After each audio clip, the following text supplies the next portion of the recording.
He's doubling down on tariffs.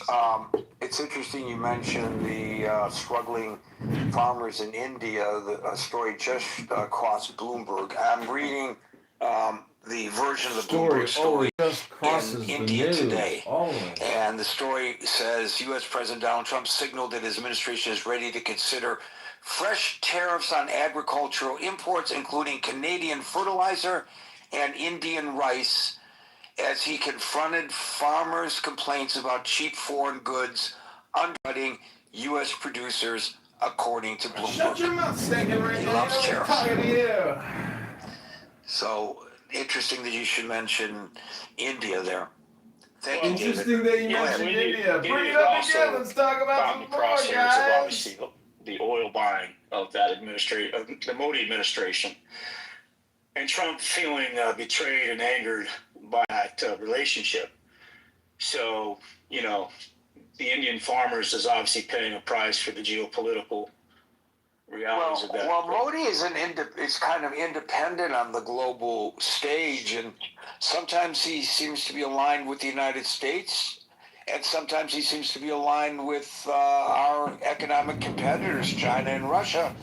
And his explanation is, I'm doing what I believe is best for my nation. Now, I don't know whether he is or he isn't. I don't know if I was an Indian citizen, whether I'd be supportive of Modi, but I can respect that position. I'm just saying that if Trump responds to that, you know, that relationship going south, and then that directly affects the pocketbook of Modi's Indian farmers. Right, because he personalizes everything. Correct. As we well know. Correct. Yeah. So, you know, when Marjorie Taylor Greene, if anybody missed it, you should go back and grab the clips off of YouTube of Marjorie Taylor Greene on 60 Minutes last night, where she really laid it out. It was a contentious interview, by the way, but she laid it out about how her not signing off on something he wanted her to sign off on resulted in him coming after her full barrel, which we all know that's what he's like. So, I mean, that's just an example. If you don't show the proper deference to this president, U.S. policy could change as a result of that interpersonal relationship. And I guess that happens anyway in geopolitics. But I think he's taken it to a whole new level. Right. Thank you, David. Tiger, are you back? Am I being audible now? Not 100%, but well enough. Go ahead. Let me try again. Maybe now it's better. Better now? Much. Thank you. Yeah, I'm at an airport and I have a new pair of headphones, so it's not functioning correctly. Anyway, yeah, let's get into the topics. I like this topic. So I want to talk about this from two different aspects. The first one is that whether the tariffs is working from the American first perspective. Any tariff war or raising of tariff for trade relationship balancing, you should anticipate the goal is protectionism, which means there are certain industries in your country that you would like to protect the domestic market for, as well as to hopefully drive up the investment into those sectors. And as a byproduct of any tariff war, you should expect retaliation against your sectors that do not need protection. In this case, the agricultural industry of the United States has long been an industry where the United States enjoys a competitive advantage. So to ask whether the tariffs is working, you shouldn't focus on the agricultural sector, because if tariffs are working, you should expect that your domestic farmers will be hurt from these tariff policies. The real litmus test for whether the tariffs are working, I think there are two major aspects in this. The first one is, if we try to understand these tariffs, is to try to protect American industry, the question we should be asking is whether American industry will be helped by these tariffs. And judging from, there are conflicting signals right now. If you're looking at the investment that's been going into the U.S. industries, then the tariffs are definitely working. You see record amount of investment being made into manufacturing and in some critical mineral production and other, steel, metallurgy, those kind of industries. And of course, but on the other side, there's a conflicting signal that the productivity of U.S. manufacturing, together with the employment situation in U.S. industries, has not looking like it's being helped. So we're seeing a continued decline in most of American manufacturing industries, as well as the shrinking payroll for these industries. So whether the tariffs are working in this regard will probably take some longer time to manifest itself. The second part is whether these tariffs are helping with U.S. revenue. Fucking jacking through the dry cleaner, bitch. And again, there's a law, I forgot the name of which, but it's an undergraduate economic course. There sometimes, if you set a lower tax rate, I could while away the hour. Would increase. There's an optimum tax rate that you can set to maximize your short-term tax revenue, and nobody really knows whether America's tariff level is at that maximum or whether it's too low or too high to reach that maximum. If Trump's other goal is to increase the U.S. tax revenues, and people are right, tariffs are a form of tax. So again, this is something we have to observe over slightly longer period. And I think there's some unfair criticism against these tariff policies. I do believe at least the strategic vision of Trump's tariff war is on the right track. Because I do think reindustrialization is vital for America's future. But some people are blaming, for example, the exchange rate and devaluation of the dollar on Trump. I think that's unfair because we know that the exchange rate of the US dollar is based on two critical things. The first one is the credibility of the United States financial institutions, and that's been eroding because of the US mounting debt. I don't think Trump is solely responsible for that. And also, I don't think any short-term Trump policies could correct or reverse course for that. So that's the first issue. The second factor into the exchange rate are basically your interest rates set by the Fed, which, of course, Trump has a strong incentive to push to lower the interest rate, but so far the Fed hasn't been responding as fast or as effectively or aggressively as Trump would have liked. And the second factor is actually the other central banks, their policy. And if you look at the various central banks around the world measuring the exchange rate, you're going to see that a lot of economies over the past few years has been lowering the interest rate because most of major economies in the world are not doing so great. And everybody has incentive to lower interest rate to push about more growth. But if you measure, for example, the US dollar's purchasing power against major commodities and things like gold, for example, you're going to see a continued devaluation of US dollars against commodities. But that's also a historic trend. And it doesn't also happen alone with the US dollar. It happens over all major currencies. So that's the first part I would like to talk about. Maybe that's slightly fairer to assess whether Trump's policy is working in terms of tariffs. And I think the answer is yes to be seen. The second part is whether Trump's tariffs are an effective tool in terms of geopolitical maneuvering and leverage. And I think it's a yes and no. Many people mentioned, because we're talking about soybeans, many people mention China. And China is in a very unique position when it comes to U.S. foreign policies. Because from the Chinese perspective, people don't understand tariffs as a simple tick for tack as they're raising stakes on, for example, a poker table. People in China look at tariffs from the perspective of leverage, which is if, for example, the U.S. starts to restrict Chinese import, would China have alternative markets? If U.S., for example, start to limit the amount of soybeans or making it more difficult for China to purchase soybeans or forcing China to have to retaliate for soybeans, would China be have alternatives to satisfy soybean demands? And clearly, the agricultural goods is not a very high barrier to entry industry. Right?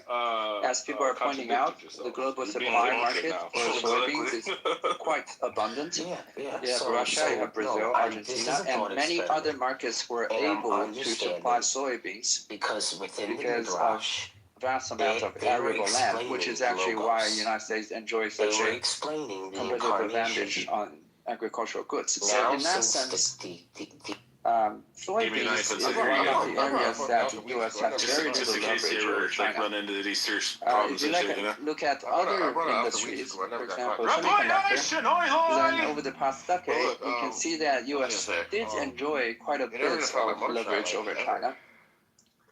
But that kind of leverage is still waning over time because China, as a result of these tariff wars, Hello, hi Knuckles. Domestic semiconductor industry and to a great effect. So all these tariff wars being used as leverage against China, I would say is. I'm waiting for my cheese pizza with garlic, big, medium well. Congressperson in the United States. I'm listening to Tiger in the Gary Baumgarten bullshit show with Marshall Faking, Stinking Rankin, that fucking faggot in his cheetah jacket. That aspect of Trump's tariff war has been an abject failure.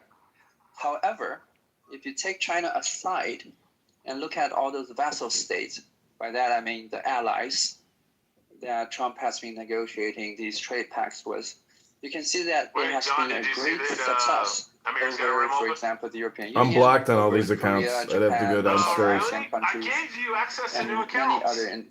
I know, but those actually don't work that long, and those numbers don't always work. No, they work long. Very large leverage over them. Not only just based on trade imbalances, but also based on the fact that there's a lot of countries that are very dependent on political and defense.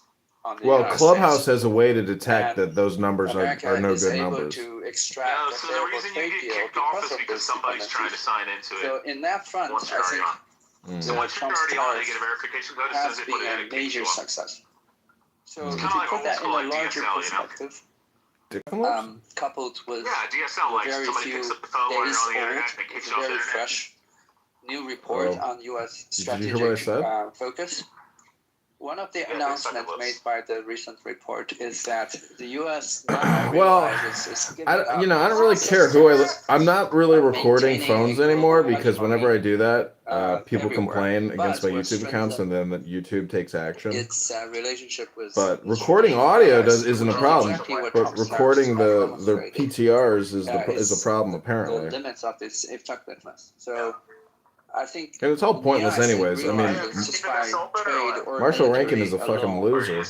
It is not able to continue to force China into a. Like I said, why don't you ever go to critical thinking forum and voice your opinion to Gary Baumgarten and Marshall Stankin Rankin? Oh God. Make my stomach turn right now just thinking about even on that. They kick me every single time. No making fun of Marshall Stankin Rankin.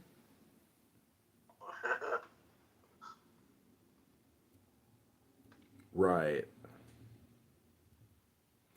Like I said, I have a friend that likes to say, got it. It's a little bit like saying, right. Got it? Got it. Got it. Got it. Got it. Well, hold on. Say what now? Safe. I'll listen. So McZed, you have a doctor check that out. McZed, what's up? You are a debt attorney. Do you think that? How do you view the national debt? I mean, you don't think there will be a austerity or not austerity, but Do you think there will be a debt jubilee? How do you deal with? Do you just keep adding to it and just keep going because the rest of the world is everyone's operating off of the same currency system essentially because it's all relative, it's global. Meaning like we're not a banana republic yet, but if we do become a banana republic, other current banana republics will just become super banana republics. I think that debt is a certain kind of a social problem. Mm-hmm. That it's part of social cohesion. People rely on each other. They have faith and trust and credit with each other. But that naturally humans err more than they succeed. So even though we try to secure debt and we want every debt to be repaid, they don't. And I think the measure of like a civil society is how you deal with bankruptcy. Bankruptcy itself being like a protection to avoid the debtors' prisons they had in like Victorian England. That's like one insight. But there is just like a broader macro problem of all the debt accumulating and continuing to roll over. So I really do hold by a jubilee. I think they tried to deal with it by like a stimulus. They tried to do a more convoluted solution. They said like, oh, there's too much debt, so just give people more money. That'll devalue the debt by recycling the money. But the truth is you just need to cancel the debt, which, again, is a legal issue. The only way debt gets recovered is because of the court's recognition of it. The court says we're no longer recognizing debt issued or due by such and such date on whatever criteria. Debt ends. And you get the plus of a year of rest for the world. They get to know what it's like to live without debt. And then, by the way, here's the other thing. Like, if you're really terrified of this debtless world, the debt continues after the Jubilee. The Jubilee just resolves the past debts that have been holding people down. And then they're going to find new ways to hold themselves down. And new innovators will benefit off of their indebtedness. Well, I don't know. It's like saying nothing, actually, because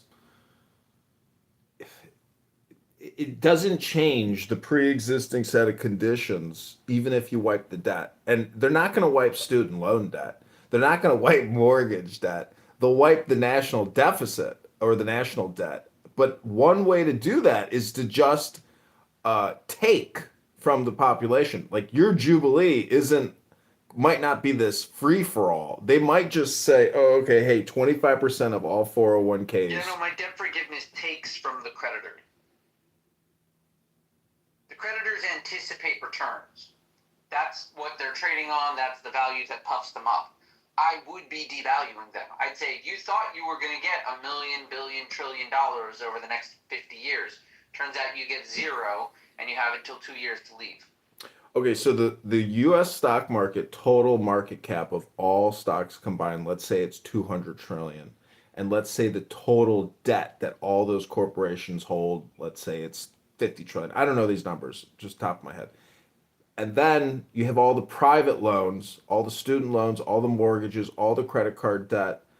So my point is if you cancel, let's say, $10 trillion in debt, you can expect $10 trillion in the stock market plus in market cap to immediately disappear. So it always comes out basically in the retirements. And so it's not what people think it is. The debt jubilee will just mean that the people who thought they had a retirement have less to spend in retirement. That's all it really means. And then everyone is debt free. I forget that. No, not everyone is debt free. This is just a negotiation to keep it going day to day. No, I'm saying, in a simple jubilee, all the debts end. So, right. But that's thousands of years ago in a debt. Apple has cash reserves, but Google's debt, Facebook's debt, Twitter's debt, your personal debt, credit card debt, mortgage debt, student loan debt, all of that debt becomes a legal non-reality. You can no longer collect on it. It results in a stimulus to all of those Got it. debt service. Right. Got it. But the thing is, you're making an all or nothing statement, which basically means nothing, because if there is some type of What all or nothing statement? You're saying all the debt's wiped away. That's an all or nothing statement. That's how laws work. I get it, but you're applying this to every corporation, etc. This is going to be a very specific. Corporations exist by simple rules like this. I get it, but if the U.S. government ever takes the steps to nullify debt, it's a very specific program, just like all these acts and all these programs. So your fantastic comic book Bible version of a debt jubilee, as I said earlier, means fucking nothing. Got it? Right. It's just proposal like any other. The American debt forgiveness policy has not been done. What they want to do is up for grabs. And yes, I have a pitch. Forgive the debt.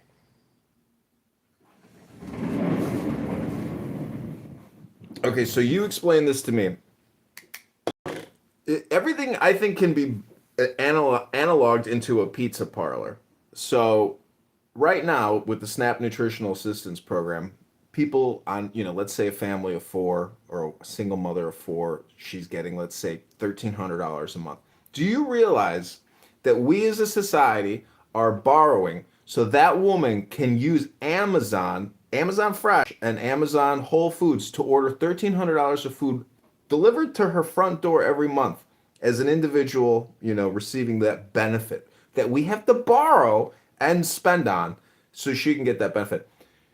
We live in a system that is only expanding, its money supply. So, it is what it is. I'm just saying, I'm posing, all my debt rhetoric is nothing more than political rhetoric because it's civilizational. Well, I don't know. It feels like you're a little cautious to look into the area and pick a side. Like, for example, I'm totally in favor of, capitalism and debt and financing and interest rates. I hear all of the arguments. They make sense to me. I just also think that humanity benefits from a debt forgiveness cycle. There's a book that talks about his theory of the origin of debt and credit as a makeup of society, and he sees debt, or really debt forgiveness, as a recipe for the destruction of the society. That when the people, the farmers or whatever, far off villages, find the debt burden too large, then they allow in enemies. They're no longer loyal to the sovereign that's supposedly protecting them and that they owe money to. If the sovereign results in an indebted populace, the populace, much like in America, invite in the aliens to change the regime. Got it. And so our government... Debt forgiveness is rather a prophylactic to strengthen your society, an awareness that there are difficulties upon the peasants and the gentry that invite in destruction of the order of the state. Thus, to preserve the state, the best course of action is to habitually end the debt. Mm-hmm. Yeah. It sounds like a nice concept, but... Well, it's historically sound. I know, but with what we have in terms of modern credit score systems, everything comes down to an individual social security number. I know there's TINs and there's corporations and all these other partnerships and LLCs that have assets in those names, but every year everybody produces an AGI, an adjusted gross income. And so that's the real measure of what someone has earned in income in relation to social return. Meaning that when I want to order a pizza, I'm able to get this guy to come to my fucking front door in the next 5 minutes with my garlic, medium well cheese pizza, because I'm willing to pay $50 to have society produce a man at my door with a $50 pizza. And so that's what we're all working. Pricey pizza. It's pricey nowadays. And so right. We are all working to save in order to ask society to produce this service or this product on demand instantaneously because I saved that money to get you to produce it, or I borrowed it to get you to produce it. So what I'm saying is the social cohesion will eventually, in this banana republic, just like in Venezuela, erode enough to either where you're going to die because society kills you and you get, you didn't relax on the train and you got lit on fire. Oh, my pizza's here. Hey, this is John. Hey, Brothers Delivery. I'm outside the... Oh, okay, great. See you right there. Thanks. All right, pizza's here, boys. Pizza time!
Hello?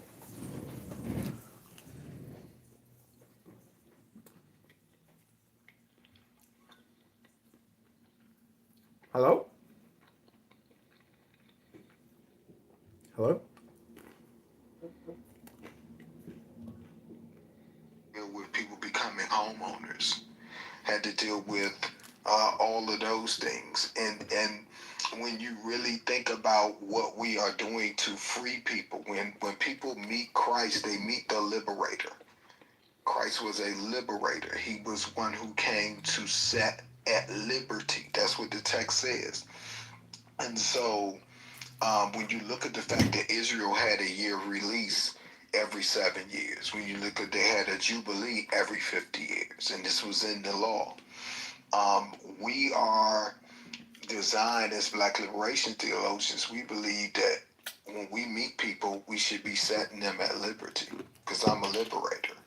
And I think when you become a liberator, you tend not to be the type of person that wants to oppress people. You tend not to be the type of person that wants to browbeat people with scripture. You tend to be a person who is very much involved in being able to get people free. So that's more what it is.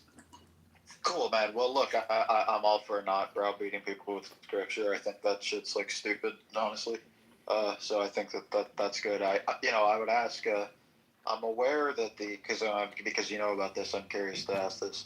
I'm aware that the Romans did debt forgiveness at times. It was kind of a crude economic mechanism because they had this great underclass in the city of Rome that was just multi-generationally poor, and because they were saddled with these generational debts, and it was causing like unrest, so they would just issue this like debt forgiveness, like that completely cleared, which doesn't really exist in the modern world, but I know the Romans did it. And you're telling me that they did that in ancient Israel as well?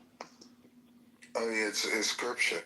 You got to go back and read it. And the scripture, this was what was commanded. And I think that even when you look at our system, whereas, we can't hold people to debts that are more than 7 years old. They have to take it off your credit report. It's very similar to that.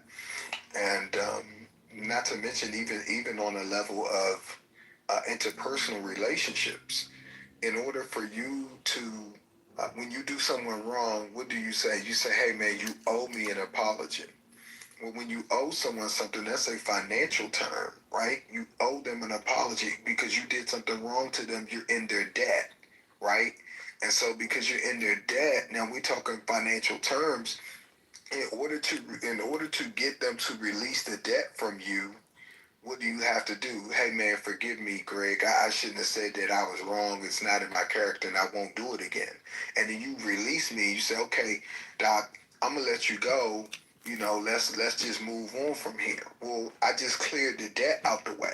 It's the same thing when we interact with people, where we wind up in their debt. And what do we learn about karma? You got to be careful. Karma's real. But if you don't release people, you don't forgive people, when the karma comes to get them, it's going to get you too, because you still holding on to it. So it's literally Doctor, how do we liberate Marshall from that cheetah jacket? It looks like it came from the Goodwill 20 years ago. It's disgusting, Marshall. Take it to the dry cleaner, clean it up. It looks filthy. Stick on topic, like you always do. Yeah, so anyway, wow. But anyway, when you look at that type of exchange and how it really does teach us how to deal with one another, and it also teaches us how we should be putting things in place in our government, in our laws, in our societies to help people live more free. What is that motto? I think it's New Hampshire, live free or die. And that's very real, because if you can't live free, you kind of are dying a little bit. At least the you that's born, BORNE, to you. I'll say this one last thing about theology. It's highly subjective. You can pull up something Cone said, you can pull up something Thurman said, it could be completely different. which one of them are right. Is no right or wrong in theology. It's just a difference of opinion. That's all. Yeah, well, I liked a lot of that, so thank you. Hey, Stella, how you doing? Hey, Marshall. Sure. Happy You can club book it online? anniversary. Yeah, are you? Let me ask. Hold on.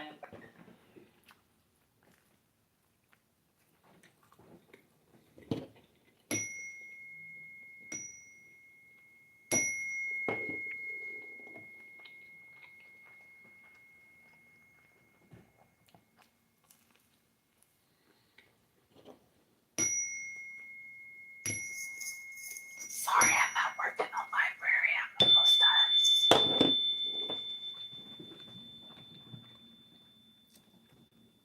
Sounds good. I just want to know: are you single? It does one good to hope. I was talking to Sailor, but okay. No, I don't mean you. I met Stella. I've known Stella for a long time, and if I lived near her, I probably would have sent a letter by now. She is a wonderful person, very easy to be around, kind. So, got all the attractive qualities one would want. She seems like a very sweet woman. She is. She has her convictions and she sticks to them, but she's a genuinely kind person. I like that. I like that. I mean, if you listen, Sailor, if you tired of the producers being all in the video, all in the movies, all in the TV, come to Death Row. Come to Death Row. I would love to come to Death Row. I don't have anything to do. I could maybe do a podcast. Being on Death Row Records would be like a dream come true of mine. I'm not joking. So listen. Are you okay? I had to throw that in there because of the Diddy documentary, right? Wait, so Marshall, are you okay? You been off your meds or something? No, Ray, I was just, it tangentially involved the music I like, which I don't talk about very much. I took a course in college called Hip Hop and Philosophy, which was the philosophical and political movements behind hip hop and rap, and so loved it. I don't get to talk about it much, but Oh, it's too bad you don't get to talk about it too much. A good guy named Dr. Tommy Curry, and it was just a great class. So anytime that kind of stuff gets mentioned, I get kind of excited. He's excited. Can I get mods? Oh yeah, by the way, what's good, Sailor? How you doing? Salute to everybody on the stage. What's up, Sailor? Alan? Hey, Sarah, let me get mods, please. Hey, sorry, y'all. I'm at work right now, so my bad. I'm trying to have this clubhouse birthday while I'm at work. No. Sarah, mod me. Just mod me before you go back to work. Mod me quickly. Mod me. There you go. I'm modded Miller. You didn't Wait, mod Sailor. Whose birthday is it? should have modded Marshall because he's the most, professional person. It's my clubhouse birthday. Hold on, let me see if this room is open. Hold on, I have a student trying to. He's professional? Yeah, okay, cool. All right, sorry, y'all. My bad. So look, right. So I take it you wanna come over here, with me and all the folks over at Death Row Records, and I mean, Marshall. you gonna get paid over here. I like Bad Boy. Marshall is in the state with the highest number of executions rate, so I mean, it's not that difficult, I would imagine. It's just so. What state is it again? I live in Texas. Yeah. Oh, dude. And well, y'all got Jasmine Crockett, right? Y'all gonna make that happen? Between her and Tallarico, it's going to be an interesting primary. Yeah. I don't know if to win the primary, but it'll be an interesting primary no matter what happens. Yeah, I don't know, man. If I lived in Texas, I don't know. See, I don't live in any major cities. I live, if you know where San Antonio is, I live 4 hours south of San Antonio. I live like, where I am now is like an hour from Mexico, but where I normally lived, I'm 25 minutes from Mexico. And it's a great place to live. I enjoy it. Sure, it's a lot of fun. Yeah, great people, great food, great booze. It's a little hot here, but other than that, you know, it's a great place to live. You know, Sayla, I started to delete this app because I got tired of notifications. But you were one of the rooms I like to come in and actually converse and talk to people. I do wonder about some people since Clubhouse has moved on since its pandemic days. You know, you can turn my notifications off, silly. Yeah, I had to actually come in and do that, but I thought about just getting rid of that. I mean, I built up a big Instagram following from Clubhouse during the pandemic, and then I lost that page, and I had to start all over again from scratch. So, but I just haven't. Daniel, no shenanigans, okay? You gotta promise. Who's Daniel? Daniel's one of my friends who's a lunatic. Absolute lunatic. Unless you mod him. If you mod him, there's a chance that he might behave himself, actually. Oh, okay. Like there's a chance. But if I Oh, I remember him. I remember this guy here. Crazy. Oh, the stuff we used to go back and forth about back then. Yeah, he's nuts. But if I ask him, if I mod him and I ask him to behave, then we should be good to go. So. Why you call yourself Nero? Nero was an evil ruler. He certainly was. Nero was. Yeah. Caligula was. Oh yeah. But you remember all of the Caesars. Yeah. Like I know that he had the sick fantasy with his one of his spouses that he castrated, young males. Yeah. To take the role of a female. So. Well, it's not like when he married a horse. It's not like when Caligula married a horse. Wait a minute. Yeah, that's pretty bad too. I mean, I've never really thought of this until now, but Roman marriages required a societal expectation of consummation. Did Caligula do that? He was sick. I'm sure he did. He was sick enough to. Mm-hmm. But Caracalla and Geta in the later empire, they were pretty sick. Yeah, and then you had the fact that Nero killed pretty much every woman in his family he could find to keep, the story of him having sex with mom from being spread. So, I mean, he tried to kill his mother 3 times before he had the guard do it. He tried to poison her. He tried to have somebody shoot at her with an arrow or something, and he tried a collapsible boat. And it didn't work. Then he just had the Praetorian Guard execute her. I mean, yeah, we get that what the etymology of the word is, but Nero is still an evil, wicked dictator from Rome. Oh, yeah, no, absolutely. Yeah. You can never hear the word Nero without thinking Rome burns and Nero fiddles. He was crazy. All those people that moved Rome. I mean, it's interesting though. You get all the negative reports and histories where they make their enemies seem worse. But yeah, Nero, it was written by his own contemporaries. He was pretty fucked up. Yeah, he was. It's not even the shit you see in 300 where it's they antagonize. You see in movie 300, you'd think that the Persians were just completely dominant for imperialism specifically. I like 300. That was one of my favorite films. So overrated, I think. I mean, it wasn't for the special effects, it wouldn't have gotten to the charts. I just like the fact that he said, "This is Sparta," and he kicks the guy down the well. Overused meme. Yeah, I mean, it's pretty. It's pretty cool to me. Okay, you know what's really funny?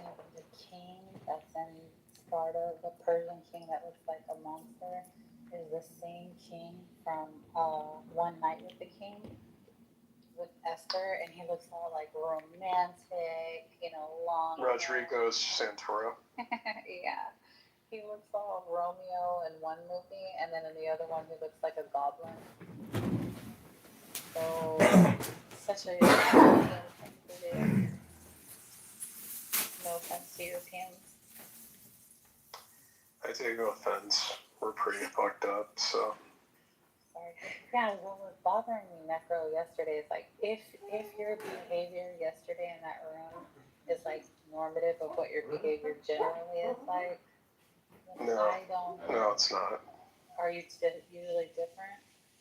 No, I mean, like I said, it's like, I mean, like, it's just the fact that I was dealing with essentially people who were, I mean, it wasn't even really Sasha I was getting pissed off, because, like, fuck the dude, I mean, he's just an asshole ultimately, but, like, just in general, the fact that everybody was assuming, like, saying that I was being mean for doing the same thing that Sasha was doing, right back, essentially.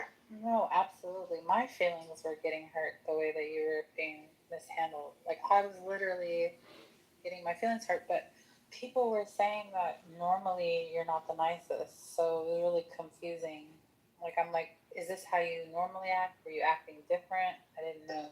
Yeah, I mean, the thing is just, I mean, I know it's like Zabuto has had issues with me for some reason, but I literally told her that, you know, before in the past, I've told her, like, when she's had issues with me, I'd be willing to listen to everything that she has with me, and then she can invite me up when she's done telling me so I can respond to it. And she had refused to do that, and she'll say, this is the thing, she says I don't respect her boundaries, but I think the problem with her is the fact that she gives her input on things, and then when I respond to it, like, kind of, like, I don't know if you noticed it yesterday, but she was complaining about me speaking on things, and I just told her, well, okay, then don't talk to me if you don't want me to speak on anything. Sheila, you sound like Violet from The Incredibles. She made me sound like Violet. No, Sheila. I gotta check that out. Reverend, are you an actual reverend, or is that just a clubhouse thing? I hate to ask, clubhouse got so tacky in the last, like, 2-3 years, so you have reverends that aren't really reverends. But Do I have Reverend on my title? yes, sir, you did. Maybe it's an old clubhouse thing. No, I'm a real Reverend. Dude, And a real doctor. awesome. Dude, no way! If you don't mind my asking. Oh, I don't do much preaching. I try to live it more. I feel that way about my Christianity as well. I feel It's more about living it. I believe when the scripture says wine is for making merry and a feast is for laughter and money and so things, I take that to heart. it's always struck me as God expects us to be the light and the example, not the preacher. The preaching is left to him. Not The preaching is such a small part of it. It's not the major. The thing of it is we're all assigned the ministry of reconciliation. We all have responsibility to be our full selves. Be who you are. Be who God made you to be. And you get to decide who that is. We keep practicing cheap grace and putting everything on God, when the truth of it is who you choose. Like, people think that God plays matchmaker. And some people stop doing that. There's nowhere in scripture where God played matchmaker other than Adam and Eve. So he tried it once, it didn't work out for him, so he stopped. So your soulmate is whoever you choose it to be. People keep thinking God's sitting up there playing match. You don't think God busy enough to be sitting around worried about who you sleeping with? At the end of the day, it's your choice. It's who you decide you want to be with. That is your soulmate. And you get more than one. And we need to stop trying to put this on God, because some of these relationships and marriages, there's no way in hell God put it together. I really appreciate it. Thanks, Reverend. Yeah, no problem.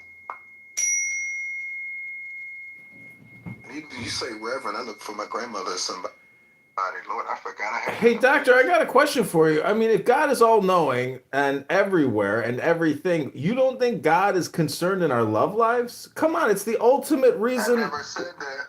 What I said was he don't play matchmaker. Of course he plays matchmaker. That's just your opinion, doctor. Well, Don't you know about St. Valentine? oh dear God. He was martyred by the Roman Empire for marrying people. Edmund, who just like can't control himself. I was just gonna tell them, like, you ever heard of Thursday? That was named after the god Thor. Yeah, Thursday. All the names of the week were named after Greek and Roman deities. Yeah, Saturday, Saturn, and Sunday, Sun God's Day. Monday was the moon, and Tuesday was Mars, Mardi, Tuesday. Wednesday was Woden's Day, or the Norse god. Thursday, Thor's Day. And Thursday's also, I think, ruled by Jupiter, if I'm not I mistaken. have some questions for you. You have really obviously liberal ideas when it comes to like the Christian arena. So, are they hiring you to come speak or preach at churches? Are you hired at a church? Like, I'm really. So one of the reasons why I don't complete my seminary is because I already know that my views are gonna kind of make me an anathema. Is it anathema? She's an anathema. Yeah. So, like, I'm like, what's the point of doing this when I already know I'm going to be rejected by the majority? Unless I open my own, I guess, Universalist church, but I feel like I could do that without the credentials. But anyways, are people hiring you is what I'm asking you. No. Honestly, there's not much money in ministry. I do better doing government contracts and helping small businesses win work. I do better, advising and instructing, and I'm actually working on a podcast right now that's due to air here next week. Podcast, you say? And You're working on it right now. It's going to be about finances, faith, fitness, family, and contracts, government contracts. Do you have a female correspondent yet? I don't. How many people are on the podcast? It's just going to be me right now. What's the name of the podcast? Forward Progress. Yeah, I picked that particular name because in football, when you get the first down, they'll try to pull you back and say you didn't make it. Say, no, you can't stop them from getting the first down. They got it by forward progress. I think for a lot of people, they put in a lot of effort, a lot of energy to making their lives what they want it to be, and somehow they get pulled back or snatched back. I'm like, no, man, we're going to help you move forward and progress, and that's really what it's about. It's an old campaign slogan I used for a couple of friends of mine who wanted to know what they should make their campaigns about, and they call it Forward Progress. So that's what we're doing. I think that's more advantageous than standing there in a pulpit preaching, because most people aren't really even going into churches nowadays, and they just don't pay preachers enough for me. I know people who are full-time pastors and they make $24,000 a year. It's peanuts. For her now, but trust me, when she turns on you, she's gonna make the same accusations. I mean, you can't survive on $24,000 a year. So that's the problem that I have with it. It's just like, come on, man. Like, you got to pay those loans back from seminary unless you went free. And Howard University is not cheap at all. Well, I think you're graduating from Howard University with the theology. You narrow is using my PTR now. That's my point. But you chose $23,000 because with a theology degree from Howard, you could be a chaplain and make way more than that. You can go into chaplaincy for sure, but you ask if people were like bringing me to the church and hire me out and all that, and it's just not enough money for me to do that. To be honest, it's not enough money. I make more money going to talk to groups about how they can turn government contracts into income for themselves. You know, I mean, I've had people offer me asinine amounts of money to come speak, and I turn them down. Your theology degree in the first place. Well, honestly, the truth be told, I only went to seminary because the AME Church would not ordain me without an MDiv. Baldo! That's the only reason I went. Getting attacked with Big Otherwise, Baldo. I was content with my Mr. MBA and Baldo. my Master's in Public Administration. I didn't necessarily need the third degree. Oh, the fourth one for that matter. Mr. Baldo. Congressman Baldy. Go ahead, Necro. Yeah, I just also wanted to say I really do apologize. Like I did not mean to misgender Sasha. It's just it's something that I do. Need to work on. Yes. Yeah, a lot of people struggle to remember pronouns, so I get it. I just wanted to know if you were doing it. Necro also didn't mean to sleep with a You trans. seem pretty sincere enough. Oopsie. Yeah. Well, I mean that's one of the things. Like to me, the only reason. Albino, come up. It's my birthday. It's my clubhouse birthday. I'm just teasing. Go ahead, Necro. Yeah, I mean, in general, like the only reason I stayed in the room last night was because I saw that you had were able to see through essentially what I was going through. You don't have to apologize, Necro. Be comfortable with your life's decisions. John, Necro, what was going on with you last night? Talk to me. Yeah, I don't know. Everyone heard what happened. Well, I mean, I don't know if you want us to go through what I went through last night. To take up the time. You want to talk about it, or is it something you just rather just not talk about? I mean, I think we should at least cover a little bit of it. What did you say what do you think the most offensive thing he said was? well, I think essentially, a lot of the frustration that I gave. I mean, I think the stuff that I was really intentionally. The only time I was being deliberately disrespectful was when I was doing the same shit that Sasha was doing, pretty much. You'll explain for us what that was. Like calling him stupid, and pretty much just throwing the typical insults that he calls people, or she calls people. Does she call people trannies? No. Did you attack her transgender? No. No, I would just he would say start off saying she and then forget and start saying he by accident apparently.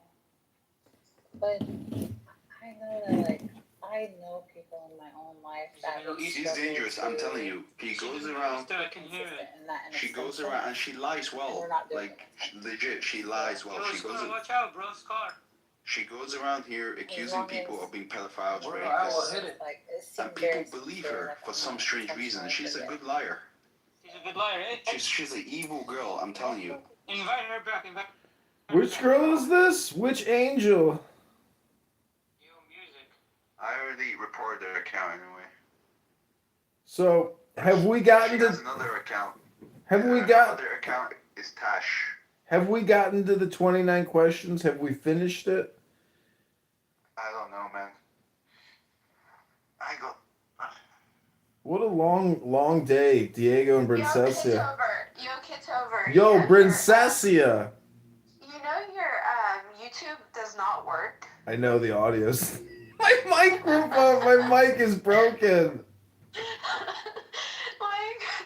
recording with no audio, man. I know, but it's okay. Whatever. Who cares? So many videos anyways. What's the difference?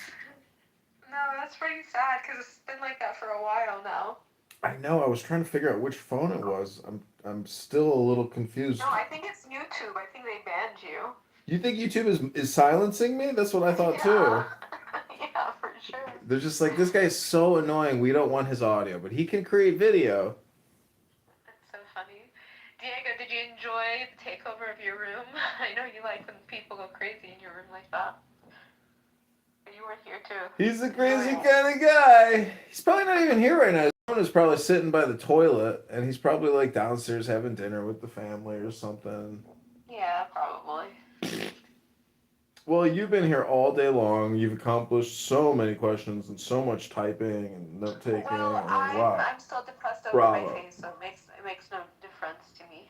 Bravo. Well, just congratulating you, Scarface. Great work on another solid hard work here in the Clown House Industrial Complex. You're really excelling and clowning around. Fantastic work. And Dr. Diego, chief ringleader of the circus, congratulations. You're doing excellent work as well. And as the head of the Clown House, thank you, community. What was it? Oh, it's working now. Good job. You fixed it. Yeah, I think it's my main phone, like my new phone, which is very upsetting because it's an expensive phone, and people on this app always tell me your mic sucks. Maybe it's not. Well, you fixed it. We'll figure it out. I think it's a different phone. Anyways, thank you so very much, and I wish you all the best. Great work. Good job. Ugh, I bought a new Zen bell, and it's not really zenning. Honestly, Snook is exhausting. I'm glad he left, but I wish Simon would come back. Oh, Simon is exhausting. He's so stupid. No. Simon's cool.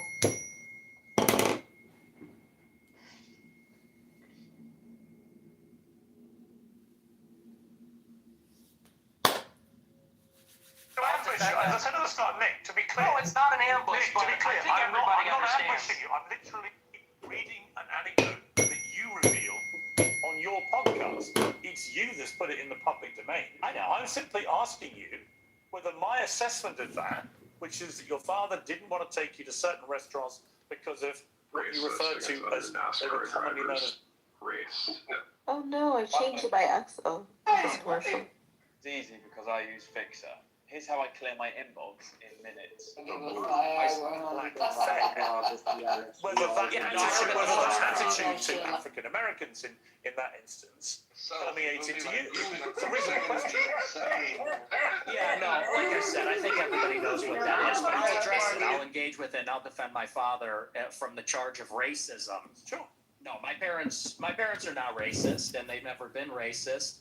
I'll tell you about my parents. They used to have a school in Chicago in the South Loop where they instructed people on how to shoot firearms.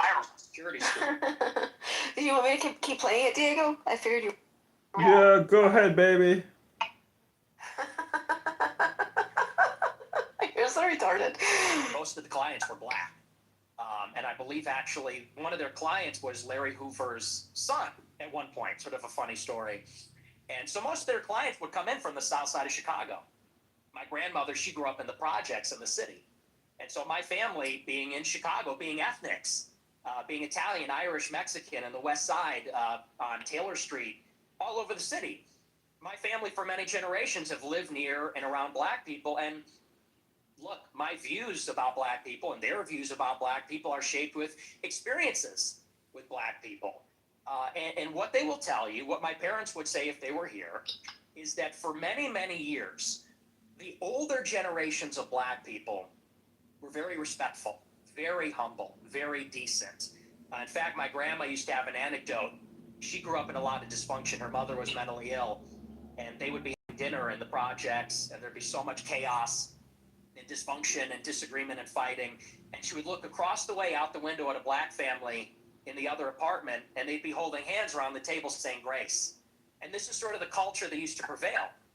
But now what you have in the city is that there's no accountability for the black people. And now Chicago has become a complete dump because these teenagers go out and take over the city. They call them teen takeovers. That's the euphemism for it. They're teenagers. But they all come from the same neighborhood. They drive up there and they mug people and attack people and they destroy cars and destroy shops. We had the Festival of Lights a couple of weeks ago. It's supposed to be a family event. and they light up the trees, and they, there's a big parade. I was in the parade one year, and you had a bunch of black people there shooting each other. 7 people shot, a 14-year-old killed in the Magnificent Mile.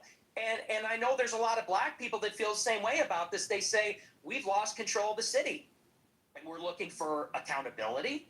We have a lot of black people that are always outraged about racism, outraged about attitudes from white people, but they're never ashamed of some of these behaviors, never ashamed of some of the things that go on. And that's why I think there's a lot of negative attitudes these days. And so, again, I think those attitudes, you say I'm a product of my environment. I am. And so are my parents and my grandparents. Unlike you, because you're not even American, in Chicago, we have to live in a big, diverse city where there's a lot of different kinds of people. And I live in a think big anybody in diverse Chicago city. will tell you the same. I live in London. It's one of the biggest and most diverse cities in the world. But it's not the same. Well, actually, it's a big, diverse city. The only difference is we don't have the gun violence because we don't have guns. That's a whole different story. I don't want to get into that with you. I have got into that before in America. You got a knife problem. You got sword problems. We have problems with Aladdin. We have problems with violent crime. I make no pretense of it. So the idea that somehow I'm cosseted in London because I'm not in Chicago. I didn't say that. Well, you kind of implied it, but I guess my point about the environment, I'm not saying you are a product of your environment. I'm saying most people are in some capacity. When I read that anecdote, it's just to remind you, it's not something I have put out there. You told this story, right? And you said that you said this. We're looping. You said this already. But you haven't really directly, I think, responded to it, which is whether your father would not take you to certain restaurant chains because he associated them with black Americans. Is that true? No, well, see here, if you're in America, you would say that Olive Garden is not real Italian food. Applebee's, TGI Fridays, this stuff is a load of crap. My dad was just a food snob, but no, it's got nothing to do with that. My best friend in first grade was a black guy. We're not a racist family. So. Okay, so when you told the story, I'm just curious. So when you told that anecdote, which clearly on the face of it is racist, right? You're basically saying your father made racist decisions about where you would go as a family to eat. Should we fast forward? Well, I'm just going to ask you a question. You told that story. What did you say? Let's just listen to it. Okay. Didn't mean to infer that he was racist. And do you understand why when somebody like me reads that anecdote for the first time, as I did this week, I reach a different... Scotty! Well, I understand what you're doing, which is a sort of making of a murderer. How did he become racist? Well, his father didn't eat an Olive Garden because he said that's not real Italian food. Hang on, can I? What's with the interruptions? Can I explain? I'm literally reminding you of something you said on your show, which led me to conclude a certain thing. If I'm wrong, tell me. Yeah, it was said in jest as a humorous anecdote, and now you're trying to spin it into a narrative, which is his parents are racist. He comes from a long line of racists. And I think everybody knows my parents are boomers. And these people come, well, you're a boomer, I guess, too, in a way, 60. right? You were born in what, 19? Yeah, so you're a boomer also. Or maybe you're a Gen Xer, I suppose it's sort of on the cusp. But it's a humorous anecdote. These are kind of the attitudes of baby boomers in society, but you're trying to spin it into a narrative, which is you're a product of your environment. Your dad's racist because of this joke. Now you're a racist, and I don't think that's a fair characterization. Okay. People can make their own minds up. They can go back and listen to you say it. I mean, the beauty of what I'm going to talk to you about in this interview is that almost all of it is just going to be reminding you what you have said and asking you what you meant. Your position about that story is that it was a joke, okay? I want to come to something else you said. This is where you talk about Jews, women, and blacks. This doesn't take... Child. Apologize for the commercial. Stop wearing so many layers to go outside and get the bears. They're always coming up with, no, it's not the Jews. No, it's not women. No, it's not blacks. It's actually really complicated. No, it fucking isn't at all.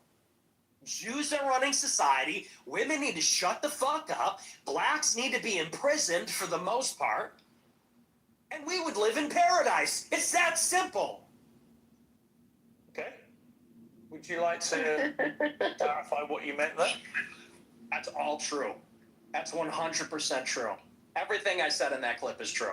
Including that blacks need to be imprisoned for the most part. Yeah. Yes. No, for the most part. What does the most part mean? What percentage of American blacks would you like to see in prison? Whatever the percentages of the murderers. I think it's 1 in 20 black men will commit a murder in their lifetime. So maybe let's say that 5%. Oh, so you're talking about black people who murder people? Yeah. Oh, absolutely. Yeah. But you didn't Yeah, say that's- that. that's You the just crime said problem. blacks need to be imprisoned for the most part. You didn't clarify that you were talking about black murderers. Right. No, you're right. That's a good addition to that. That's a great point. You think it's funny, or Yeah, I do. I think it's hilarious. I think it's totally true. do you think a black I think- American would find it funny? You think that blacks should be imprisoned for the most part? Blacks are my biggest fans. I get high fives all the time. Thanks Nick for my Fuentes, biggest I love your show. They agree with me. And you want to know why? Here's the difference. Black people are the most victimized by other black people. You think black people want to live in the hood and the ghetto and get shot all the time? That's what happens in the south side of Chicago. You should come here. I'll take you there. We could go to Garfield Park. My son We could went go to Chicago Inglewood. University for a year, actually, several years ago. Yeah, that's a bubble. That's a bubble. You think you're in Chicago and Hyde Park? You don't know Chicago. Go a little bit west, see what it's like over there. And I'll tell you, black people agree with me because they're tired of it too. And maybe not most of them, but a lot of them agree with what I say about that because they know how it is. That's why the first thing they do when they make a little bit of money is they go and leave to another neighborhood. Okay, so Are you a racist? Yes, I'm a racist. Of black men who commit murder in America, what was the percentage you gave me? It's 1 in 20. 1 in 20. It's 1 in 100. No, it's 1 in 20. No. Less than 1 in 100 black US men commit murder. That's the most up-to-date crime statistics in America. That's not true. I've seen other statistics. They say 1 in 20 will eventually commit a murder. So your rate means that you're saying that 5 times as many black men commit murder as the official crime statistics say.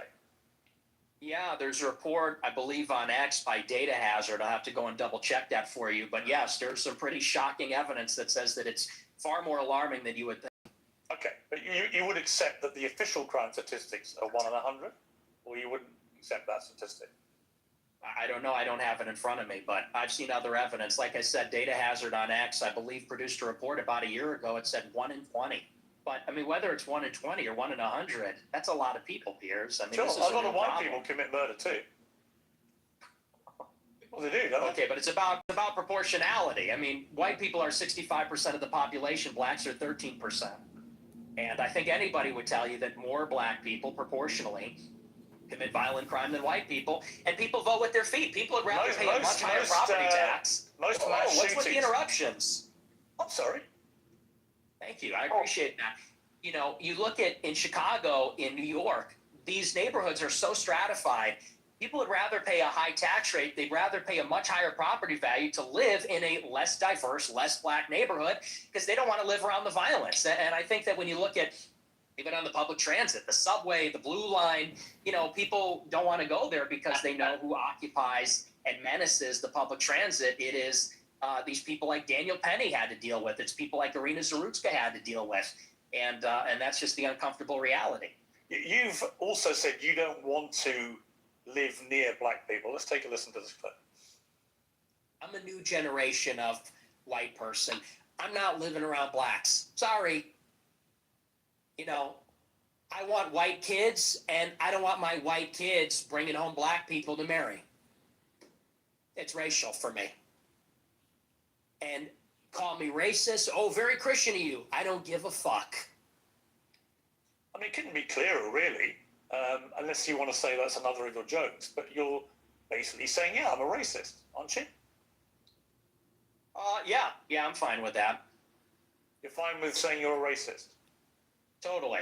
I think everybody's racist. I think everybody, if we're being honest, is racist. I think everybody, the only people that aren't racist or pretend not to be are white people to their detriment. Everybody else is racist. Earlier in the interview, you got aggrieved at the idea that your father was a racist. You wanted to make emphatically because sure my father's... He's not. Because my father doesn't share my same views on that. So he's the exception to the everyone's a racist.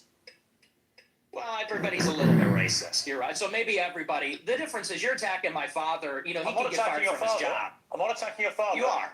No, I'm not. I don't know your father. And to be clear, I have no knowledge about him at all. Well, then let's leave him out of it. Let's leave him out of it if you don't know him. Hang on, Nick. You put that story into the public domain on your show. I'm simply reminding you of what you told everybody, millions of people, about your father. If you now want to retract it, fine. If you want to say it was a joke, which is what your position was earlier, fine. But I'm allowed to put to you things you've said publicly. That's not unfair. That's not me targeting your father. You put that story about him out You know what you're doing. You know what you're doing. That's right. That's right. Which to me, you both know what you're doing. Your father made decisions about Your father didn't want to go to the restaurant because there's too many black people there. That's a racist. Of people who worked at these places. If you say, or use them, if you say that is not what you meant, that's fine. You can respond any way you like. But the idea I can't ask you about it without you saying I'm attacking your father is ridiculous. Well, you are, and you know what you're doing. And there's a political culture in America where if you have the wrong views, you get fired from your job. And my father has a job. Well, then why did you call your father then? You charge him with racism. Exactly. And I'm put in a position where I don't look like I'm sticking to my guns if I don't say my father's a racist, putting him in jeopardy, and he's not here to defend himself or explain his views. And it's very low. And Did his father fire people for being black? People can see what you're doing. I'll defend my views. And I think that, so let's leave him out of it. Let's just not talk about my father because my father isn't here. I'm here. Okay, well, then do you accept that you shouldn't talk about That's fine. But then do you accept you shouldn't talk about your father on your show?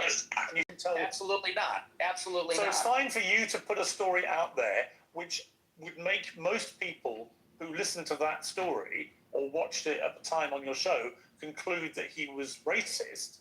It's fine for you to do that. But if I then ask you about it, I'm the one who's being unfair and I've crossed the line. Is that what you're saying? Yes. Okay. Yes, you're being malicious. Okay, that's fine. That's fine. Listen, people are watching this live. He's a little bitch Draw their ass. own conclusions. Yeah, I'm sure afterwards, by the way, you'll say, he ambushed me. He cares about his dad. He's clutching his front. Well, then if he cared about his dad, why did he bring him into the conversation?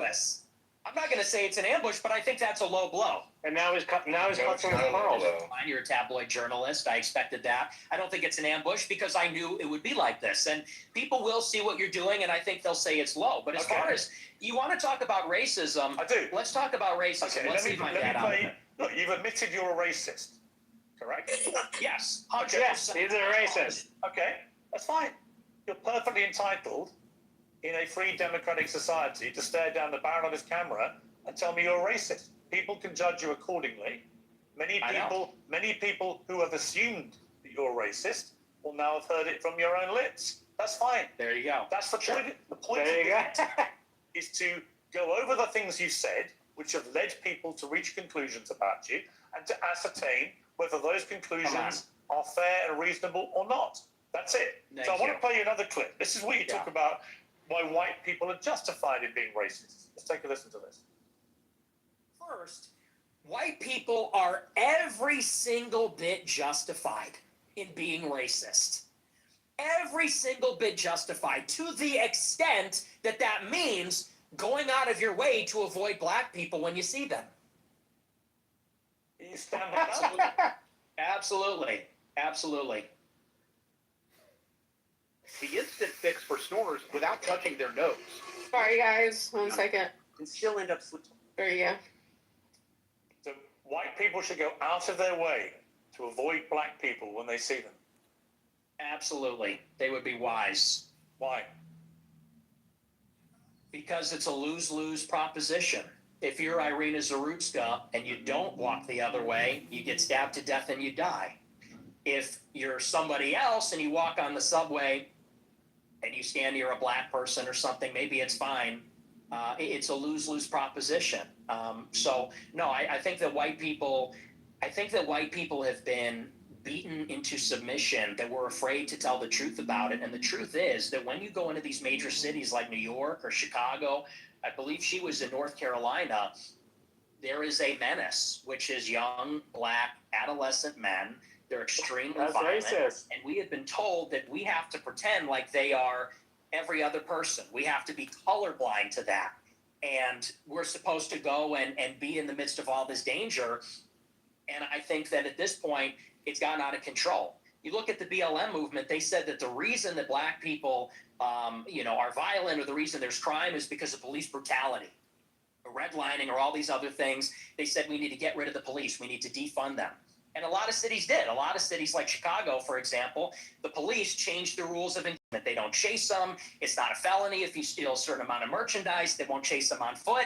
And now the city's totally up for grabs. And now, whether you're in the Gold Coast, or whether you're on the Mad Mile, or you're in the worst neighborhoods in the city, you might get shot, you might get mugged, someone might run up on you. And I tell my followers, it is better to be perceived as racist or racist and walk the other way and maybe keep your life, than to say, I'm a good anti-racist. I don't mind that this person's making me uncomfortable. Maybe he's looking a little froggy. I'm going to sit down because I'm a good person, and get stabbed, mugged, whatever. Yeah, that's like that scene in Training Day. Like the friendly stranger. There's a crew of them. They do this in Chicago. They stand outside bars. Brendan Fraser and then Salma Hayek that or pretend to be a Sandra Bullock refuses to cross the street. Remember, because of all the black people.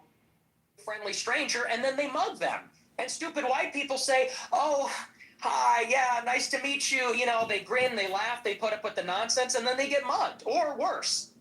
Sometimes they get executed. And so, as a white person, how do you feel about mass shootings at school? I think they're bad. Who do you think commits the vast majority of the mass shootings? I'm sure it's white people. Right. So how do you feel about that? I think that white people do more antisocial violence. I think black people participate in more gang violence. I think that's the difference. What's the difference to the victims? There's no difference to the victim, but it's a different kind of crime, and it's a different proportion also. Do you know what percentage of white people are school shooters? Per capita. I know that the vast majority of mass shootings in schools in America this century were perpetrated by young white men. And I'm what proportion? I'm curious whether your advice would be to people who have kids in these schools. Is my mic working? Should they avoid white people at school? Should people with the kids at school avoid young white men at school? No. Okay. Do you know what per capita means? Do you know proportionality? There are more black people proportionally that engage in violent crime or are involved in gangs, especially in these major cities, than there are white people that are school shooters compared to the entire white population, and everybody understands that. Two-thirds of mass shootings at school perpetrated by white people. But what proportion of white men commit school shootings? That's the question. I've just told you. It's 60-65% of school shootings by white people. You're telling me what proportion of school shootings are committed by white people. I'm saying what proportion of white people have committed school shootings. Are you playing dumb, or are you just not that smart? What's the difference? See, now you want to jump on the victims. The difference is you're asking, would you fear white people or black people? And that's the difference. No, I'm not. What I'm saying to you is, by your logic, if we now have agreed that the vast majority of mass shootings in schools are committed by white people and predominantly young white men, then presumably your advice would be to avoid young white men because they perpetrate these massacres. But it won't be because they're white, right? So are you playing dumb, or are you actually dumb? It's about proportionality. You are because you're. I don't think you are dumb. I think you're smart actually, but you're deliberately avoiding per capita, and everybody knows that's the difference. What proportion of white men are school shooters? It's probably 0.00001%. What proportion of black men have committed violent crimes? It's probably like 5%. I don't know what it is off the top of my head, but it's very high. And I would add to that, even as it concerns schools, why do you think parents pay a super high property tax to live in a school district where there's white people? Because they know that if they go to the black school, it's going to be the Bloods and the Crips. It's going to be gangs. It's going to be, you talk about school shootings. Nobody talks about all the school shootings that are committed by gangbangers in and around the school, and all the other violence that's associated with that. I mean, these schools in the south side of Chicago, it's just not. I have an answer for you, Nick. So the proportion of the population who carry out mass shootings is actually the same. black and white? For white people, the proportion of the proportion again, of the are you population. hearing it? No. So What's I the think the trouble with your proportion? statistics is a lot of them don't bear much scrutiny. We have a bunch of fact checkers checking all this in real time because you do have a tendency to just come out with a load of old baloney. And when you say, okay, well, it's true. And when you're confronted with what's the reality, figure? you don't like it. What's the figure? What proportion of white people have committed school shootings? With white people as the denominator and white people that have committed school shootings as the numerator, what's that percentage? For both black and whites, the proportion of the population who carry out mass shootings generally is about the same. No. Tell me the number, and then the only focus of your attention is the black shootings, the black crime. You don't want to live around black people. You want to avoid black people. You don't want interracial marriages or relationships that may produce black people. And yet, when I point out to you that there are many parts of crime in America where actually there's a majority of white people that perpetrate them, you don't care. You don't have any interest in that. It doesn't exercise your mind. No one's buying this. This argument lost. No one is buying this. Everybody understands per capita, and people can even see what you race ahead and say, well, we're comparing the proportion of white and black school shooters. I said, no, compare the proportion of school shooters that are white versus violent criminals that are black, because that was the basis of the monologue, is that you're very likely, if you encounter black people or a young black man in the city, that you're going to be the victim of a violent crime, of a robbery, a mugging, a car theft, a carjacking, or a murder. That's the difference, and it's about proportionality. And everybody sees past that because we all live in reality. You want to talk about product of your environment?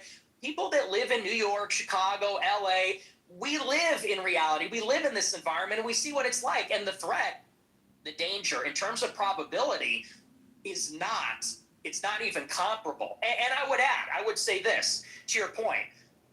If you're in a high school and truly, if you see a white person who looks like a little autistic, he's got the SSRI stare, and he reaches for a backpack, people joke and say, run. Similarly, if you see a jalopy pulling up with a bunch of black people in it and they got their pants around the ankles, you're going to run also. And I'm saying the same thing. The difference is, the latter happens much more often. It's much more common. In Chicago, there's like 10,000 carjackings and car thefts every day. It's in the thousands. It happens all the time. How many mass shootings committed by autistic SSRI white people? I don't even know. I mean, it's probably in the single digits in the last decade in this city. That's the difference. And but you're really just trying to carry water for liberal ideology. I can absolutely say there was way too much black on black crime, for example, involving guns and yes, there was way too much gun violence. Yo, I don't care. Fuck up. Yeah, leave Simon alone. Leave Simon alone. It's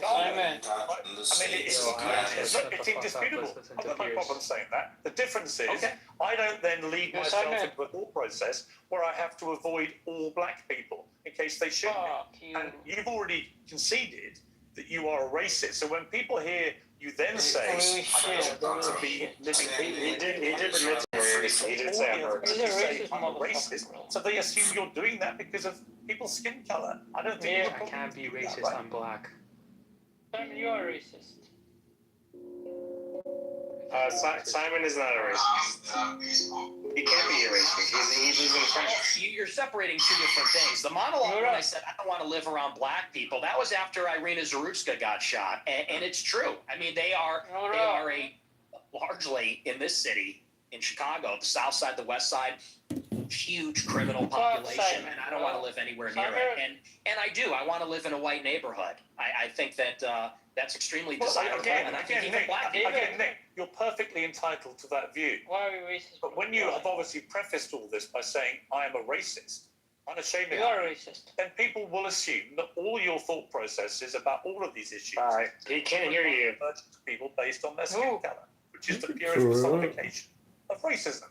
Oh, it could be well, true. it's not an aversion. I would say it's the opposite. I like my own people. My own people are familiar to me, and I think that's true across the board. I think that people seek out other people that are like themselves, and every other group does this, whether it's blacks, Hispanics, Asians. You know, I get a lot of attacks when I talk about that I'm against interracial marriage. And what's funny is that every other group is against interracial or interethnic marriage. Jews, But you're the Chinese, product of an interracial marriage. Yeah, I mean, that's debatable. Not Let's really. say for the sake of Not argument, really. sure. No, you're the product of an interracial marriage, and your father is part Mexican. You're literally, For the sake of argument, the very person you've just told me you want to avoid. What race is Hispanic? Is that a race? What do you think it is? I'm asking you, what race is Hispanic? Hispanic, of course it's a race. It's called Hispanic. It's a mix between two races. It's a mix between indigenous Americans It's not and white, though, Europeans. is it? It's not white. Well, you're apparently you're more of a racial purist than me. You got Oh, really? You just keep saying you live in a white neighborhood. You're literally from a mixed race background yourself. You've literally got Mexican blood.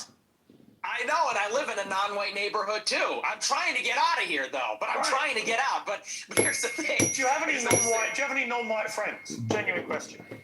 Most of my friends are non-white. Most of my friends are not, and non-white people love my show because they respect the honesty. How many of your friends are black? Many of them, like at least a dozen. Wow. Ye being one who you know, Sneeko being another who you also know. Yeah. So how do they feel when you say you just want to be away from any black people, walk away from them? Well, you know what Ye told me? I'll tell you verbatim what he said. That it doesn't come from a place of, and you use the word aversion. That's the first thing I'll actually dispute. Okay. It's not an aversion on the basis of skin color, because that would seem to suggest it's like a stubborn, irrational bigotry. I don't consider myself a bigot. I consider myself a racial realist. I'm realistic about how the races are, and I speak provocatively about it, and I speak provocatively about our tribalistic instincts and tendencies as human beings. And I'm not a liberal ideologue that says that over time and with enough education, we're all going to see this great brotherhood where we're colorblind and everybody's the same. You know, I don't think that's ever going away. I think that race is real. It's not just skin deep. It matters to us, and it matters to each other. And black people know that, and Hispanics know that, and Asians know that. Too. And I think on that basis, we can have mutual respect and understanding, not aversion based on skin color. The reason I use the word aversion is you literally said that you should walk the other way if you see black people. That is an aversion to black people based on their skin color. No, that's called economy of information. That's economy of information. That's safety. And I said in the same monologue, if you watch it, it's like I feel sorry. The problem is you clip the 10 seconds. I don't know if you watched the whole show, but in that monologue I said, most black people are not violent or criminals. I said, and it's unfortunate that we're going to offend them when we turn and walk the other way. I said, but the problem is, we don't know. We can't tell. And someone like Irina Zarutska, she sat down in front of a black man with her headphones in and wasn't paying attention because she was being a good liberal and said, I'm not uncomfortable by this. I'm progressive. Then she got stabbed in the neck. And I said, it's unfortunate that you would have to sit behind the black man to be safe. And if he's not violent or schizophrenic, he might be offended by that. I said, but how many deranged white men have committed atrocious acts of murder in the last 10 years in America? Proportionally, far fewer. But how many? Fewer. How many? Do you know how many? You have a research team. You pull it up. You're very big. You're obviously extremely exercised by that one story, which was horrific for the record. Absolutely horrific. And should never have happened. The person who perpetrated that evil act had a string of previous offences and should have been picked up more, and it should have been amplified more. I completely concur with all of that. But I just suspect you have no idea how many white people have committed similar crimes, do you? No, per capita. Fewer from experience. Because it's like you said. Well, and hang on, and I would add to that, you know, Irina Zarutska wasn't the first one. That was also after Austin Metcalf was killed in Texas. Sure. After Carmelo Anthony stabbed him in the neck. Perpetrated by white people. Well, hang on, let me finish my point. But you're implying that white people don't do this. And my point to you, Nick Fuentes, is of course, I never said white people don't do it. deranged white people commit heinous acts. But you care, or maybe both. But Hello? you don't care. Hello? You only seem to be focused on black people who commit crimes. And again, if you hadn't prefaced the whole debate Hello? about racism by openly conceding you are a racist, I could read other connotations into what you've been saying. But once you've said, I'm a racist, and then you only talk about black crime, I think people can watch this and they can say, yeah, he's a racist. And everything that he says about crime is driven to the prism of being a racist. According to their skin color. Hello? Well, it's funny because it's quite on the contrary. Hello? And I said this in a similar monologue. You know, the problem is not that I wake up and I walk down the street and I see someone that doesn't look like me and it makes me angry. The problem is there's a pattern of behavior, which we've all seen. Blacks in America have become narcissistic, and they become narcissistic because they've been told they're victims of racism, they're victims of slavery. They've been told, really, they're